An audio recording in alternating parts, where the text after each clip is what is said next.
Hello and welcome to the Financial Bunny TV. My name is Nicolette Mashile, also known as the Financial Bunny. We are in Washington, D.C. for the U.S. Africa Leaders Summit, and I have the absolute pleasure of sitting down with Administrator Samantha Power. Now, you will know that she is at the helm of USAID, but of course she's an iconic human rights activist and an award-winning journalist, and she founded the Carr Centre for Human Rights Policy at the Harvard Kennedy School. Administrator, thank you very much for taking the time. So glad to be here. I want to kick it off by talking to you about some of your travels. I know you've traveled extensively across the continent. How has that shaped your views of what Africa is about? Well, as you know well, there are many stereotypes Yep. about Africa. Yep. There's a lot of lumping of one country with another country, one community with another. Yeah. But one of my favorite expressions is get close. Okay. Once you actually get out past the capital into a particular community, you're down sitting with a farmer, looking at how the drought is affecting, that farmer's yield for the moment, or talking to a farmer when they just got back from the shop where they were hoping to buy fertilizer and they can only now buy half the fertilizer they were planning on buying. Yeah. Or meeting some of the leaders, actually, whether young people who are dynamic in a whole host of ways, or even political leaders. Yeah. I know that's a controversial idea, Yes. but they're even political leaders who are trying to strengthen, not weaken, the rule of law, trying to expand enjoyment of human rights, fight corruption. When you get in the room and then you hear them say, here's my plan, here's all of the corruption from the previous regime I want to help clean up, Yeah. and here's my capacity constraint. We need more people. We need to attract young people into public service, into government, into politics, when politics has become, a little bit controversial in a lot of circles. And when you hear that, it's fuel in the tank for me and for my team. 70% of USAID's staff that works in sub-Saharan Africa are nationals of the countries in which we work. Okay.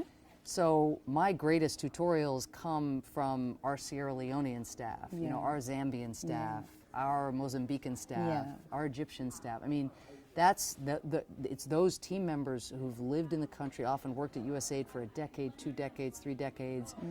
They know everything. They're the institutional memory. They know who's plugged in. They know who not to work with, because it won't be good use of taxpayer money, and it won't be good for the people in the communities in which we're working.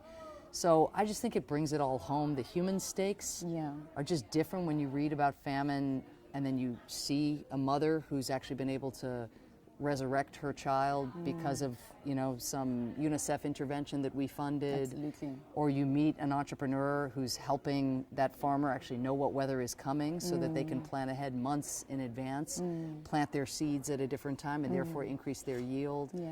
So it brings home why the programming matters. It also gives you some spidey sense, about who to listen to, who not. It helps refine your judgment, and then it informs when I come back to Washington and meet with the Treasury Secretary, meet with President Biden or Vice President Harris or the Secretary of State, where we put our heads together to think, what are the tools that we can unlock to support these change agents on the ground? Absolutely. Because once you've met them, all you want to do is give a little nudge here or there, and then they're off to the races. And you spoke about the rule of law, and I think that's probably the bedrock of any type of initiatives that we would like to see on the African continent. And of course, also good governance. All of those things make a good mix for if you want to bring in trade policies. Those things are very important. How do you see the U.S. helping strengthen that on the African continent? Well, there's no way any outsider can dictate in, that, or even, we can incentivize it as best we can, but at the end of the day, it is the people who again and again come forward and say, we don't want the old way. Yes. We want strong institutions, not strong men. I like that. Obviously, there has been a fair amount of democratic backsliding, not only in sub-Saharan Africa or in Africa as a whole, but also here in the United States. So nobody is immune to some of those very worrying trends that we see globally. But at USAID, part of the, one thing that we've done, very influenced by our conversations with folks on the continent, is we've actually created an anti-corruption task force. Oh, fantastic. Because right now, sometimes you'll see a change of leadership where someone comes in, they suddenly see the debt that they are saddled with, that young people ultimately are saddled with, and then they look around and they say, well, wait, where's the infrastructure? We took that debt out. What happened here? Yes. Where's the stadium? Where's the hospital? And this happened in Zambia most recently. And so what they are looking for, the government is looking for, and what the citizens who elected a government on a platform of cleaning up corruption are looking for is, how do you track down those assets? How do you build checks and balances to ensure that, because you can, no individual can be trusted, no government can be trusted. You have to build institutions that are predicated on checks and balances, not trust, right? And laws that get enforced, not the goodwill of any particular individual. True. So when you get that kind of turnover and that transition, there's a hunger for that kind of technical support. So that's one example of what we do. The other thing that we are trying to do is find the bright spots. Find those reformist actors, whether at the national level or at the subnational level, and recognize that what they are looking for actually is not necessarily more democracy assistance. You know, the old playbook was, oh, there's a democratic opening, let's, send in more election support or more support in the democratic field. Well, we know that one of the reasons democracy is struggling globally is that there hasn't been perceived to be an economic dividend on democratic reform. So now what we at USAID are trying to do in places like Zambia, like Tanzania, like Malawi, where you have leaders coming in pledging to strengthen the rule of law. In Malawi, we even saw the vice president of the country recently relieved of his duties because of anti-corruption institutions getting stronger. We want not only to think about how do we support the anti-corruption effort, but how do we get the private sector to see that something really interesting is happening here.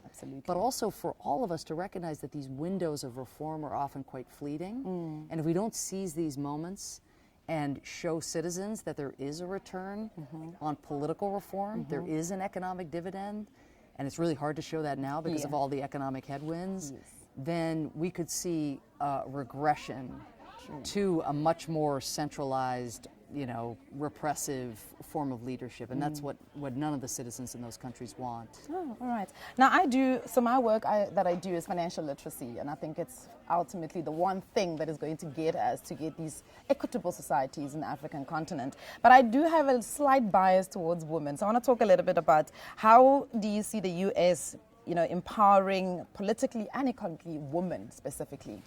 Well, it depends on the country or the community that we're talking about. Obviously, we have programs in girls' education. We have programs also in financial literacy for women, and we refer people to your YouTube tutorials, which are incredible, including me, who needs some help as well.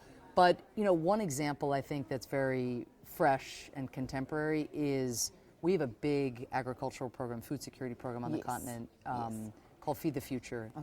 And instead of sort of having a bunch of agricultural programming over here and then having siloed women's programming here, we're actually just saying, wait, look at the vast percentage of smallholder farmers who are women.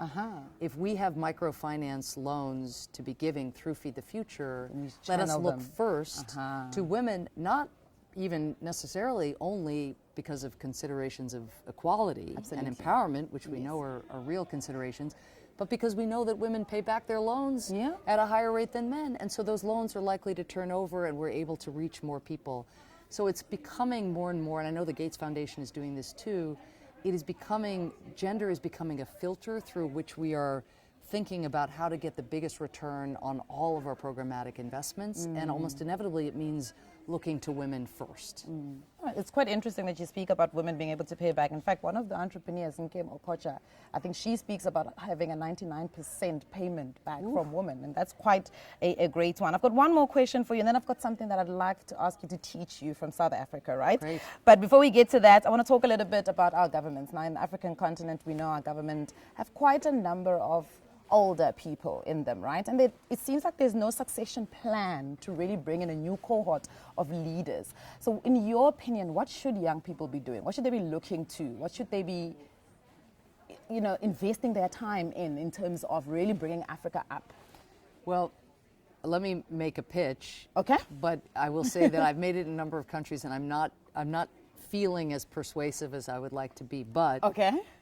I see the talent and the dynamism of the under 30s, the under 40s even, although the 30 to 40 are deemed old in many communities. It's being unleashed with the number of software engineers, with the number of startups. We see it out there even again in the realm of food security as we see young farmers actually using satellite information again to predict or to think about their soil in a new way, to use their fertilizer in a more efficient way. So we see youth playing out everywhere.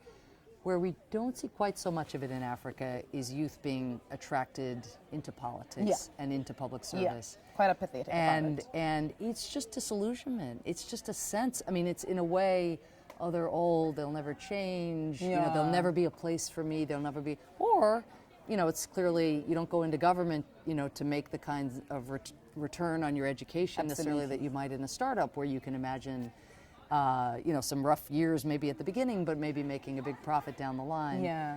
But, you know, we see whenever a crisis hits the kind of solidarity, and we see in families and in communities, the kind of solidarity in Africa that is really exceptional globally. And yet that instinct around solidarity doesn't translate for a lot of young people into, okay, let me see about joining a political party and breathing new life into that party, and indeed bringing to that party youth issues and youth concerns. So we have youth kind of on the outside by and large, and there are exceptions of course, but complaining about the old guard, but not yet really changing it. That said, it was youth in the election in Zambia that got involved in getting the new leadership elected, that then is taking on this private sector agenda, that is taking on digitalization, that is taking on corruption and fighting corruption. So youth did play a critical role, but then when it came time to, you know, to constitute the administration, then there's a sense, okay, we'll vote next time. We'll see how they do, and then we'll judge them, and we'll be back out hopefully. But you know what governments also, it takes two to tango, and we need governments to make it more attractive and more accessible to come into the civil service, to come in onto a political list, to run for parliament. Because these parliaments, I mean, they're not reflective of the demographics in the countries and the communities that they represent. Yeah.